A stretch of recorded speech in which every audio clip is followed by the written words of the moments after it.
Hi everyone, this is Weasel D from Grim Press, and I'm excited today to bring you a preview of a Grim Press original, Xanathar's Secret Stash. Plunder the Eye's personal hoard if you dare.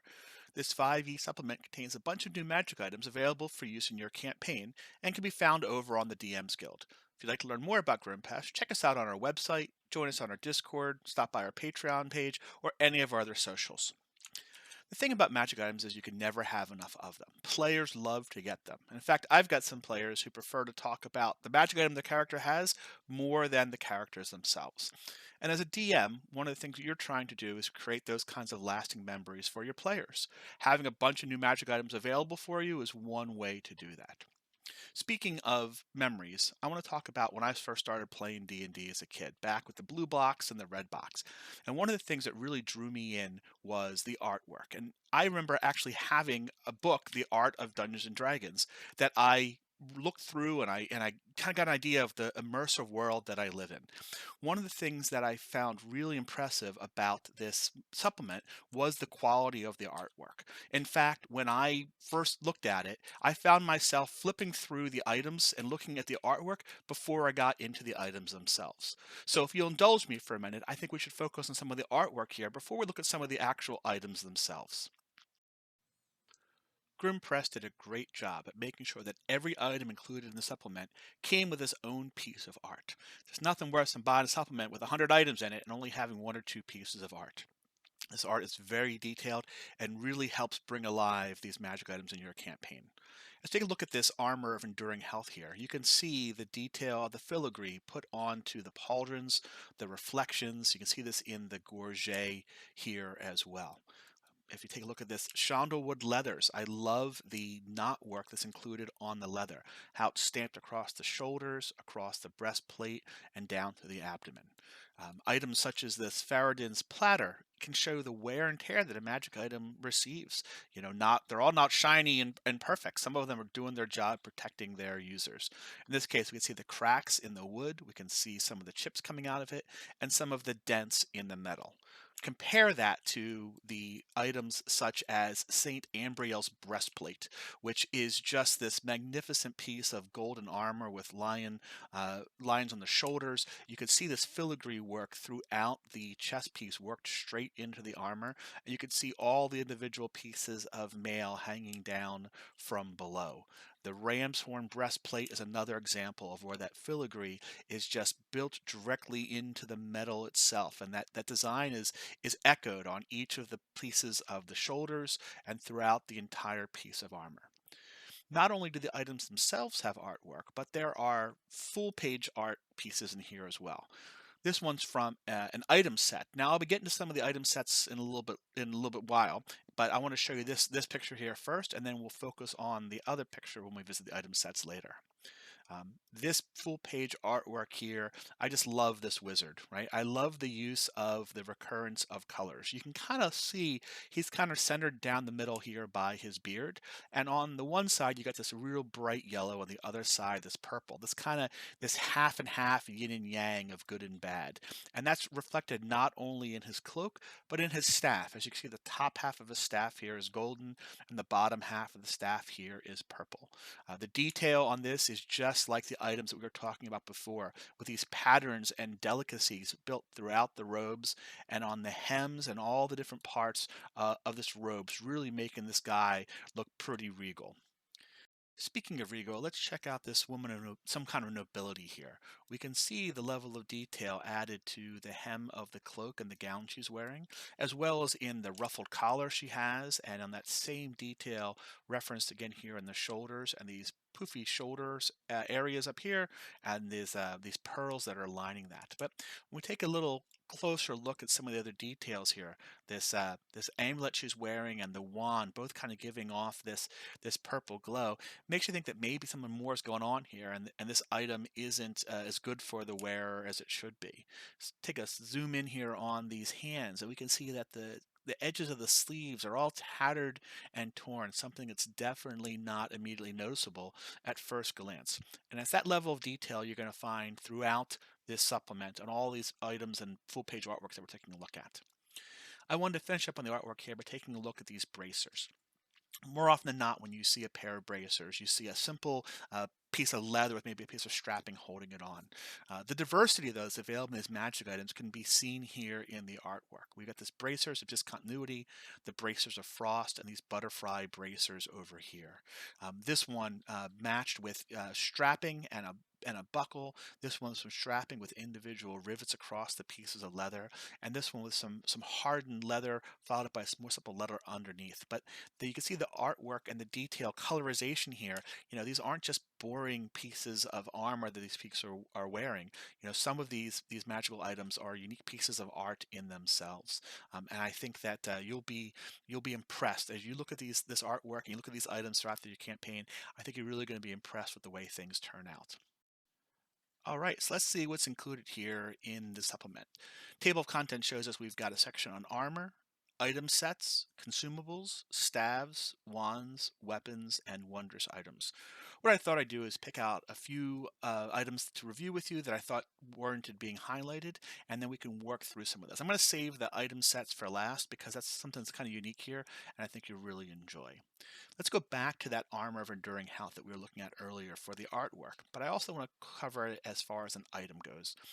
This is a case where you've got an uncommon item. Now, the items in the supplement go from uncommon all the way up to legendary, including an artifact. What I like about some of the uncommon items is that they are ways to reinforce the character traits that the abilities and feats that the characters already have. And the armor isn't just about giving a character a +1 armor class. Helps refine their character a little bit more when you can find magic items that fit into a class and help magnify and make a fighter more of a fighter. And this is what you've got going on here, right? While you wear this armor, if you have the second wind ability, you can use that ability twice before a rest. So sometimes your fighters are holding that second wind to know that, well, I've only got one of them, so I better make sure that I'm really hurt before I use it. With something like this, you can use it and don't feel bad about it, and you can use it a second time. And I really like that as far as a magic item goes.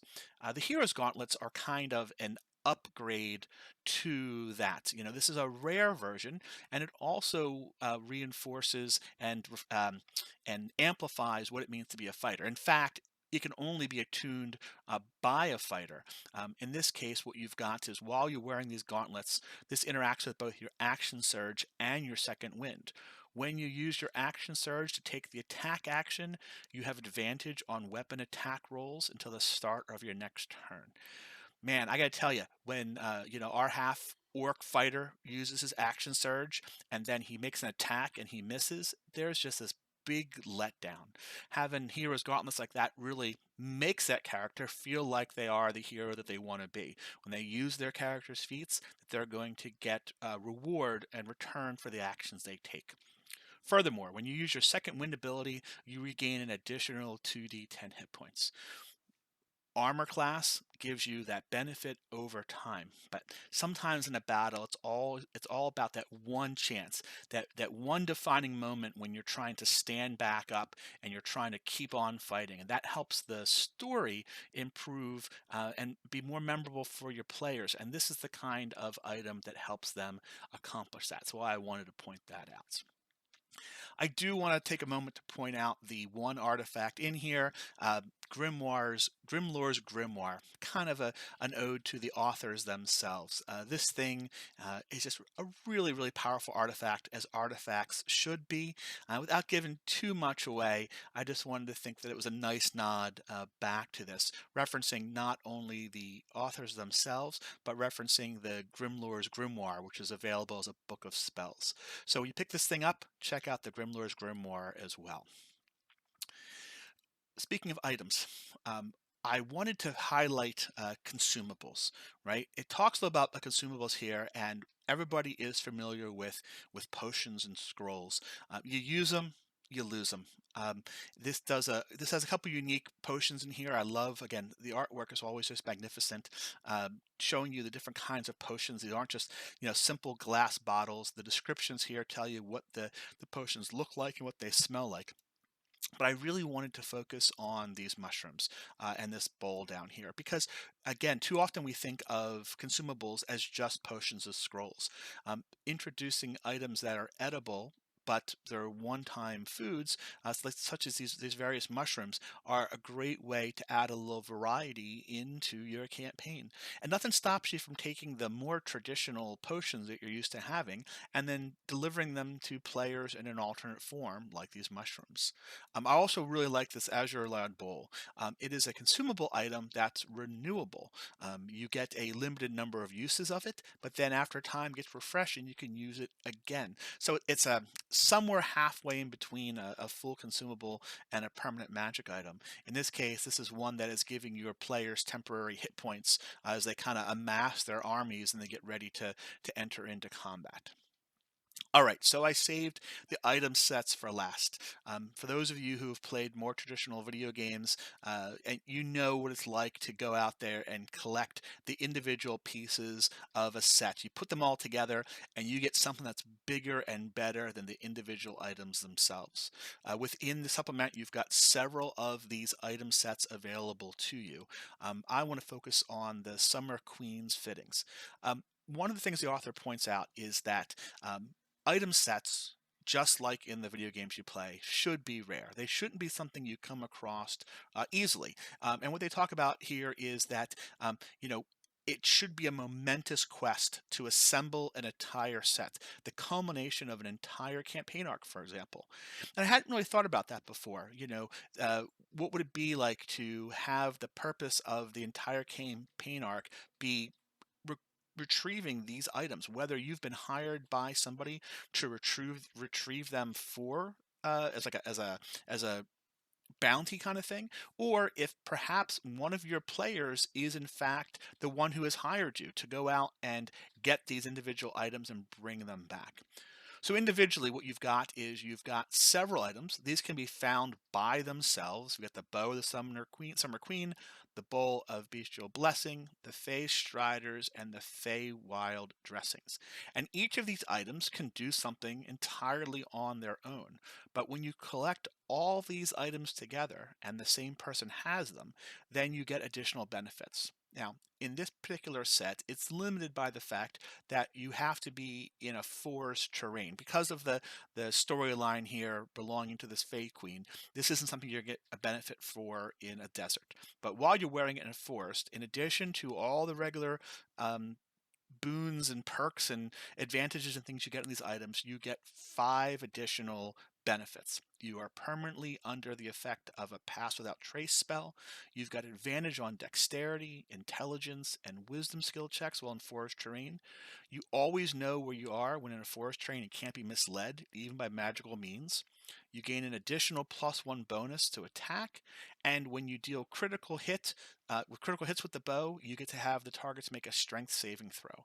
And the target, if they fail, they're randomly dropping one item or weapon that they're carrying. This seems like the kind of thing as a DM that you could really link these pieces together, and each one feels like you're making progress towards the total set. And I invite you to take a look at these things and design a campaign around them, or find a way to put them into your existing campaign. Everyone, I appreciate you stopping by today, and I hope you are as excited about this supplement as I am. And if you have any questions, you can leave them in the comments below, or you can, as I said before, stop by our website or Discord. Thanks a lot. Have a great day.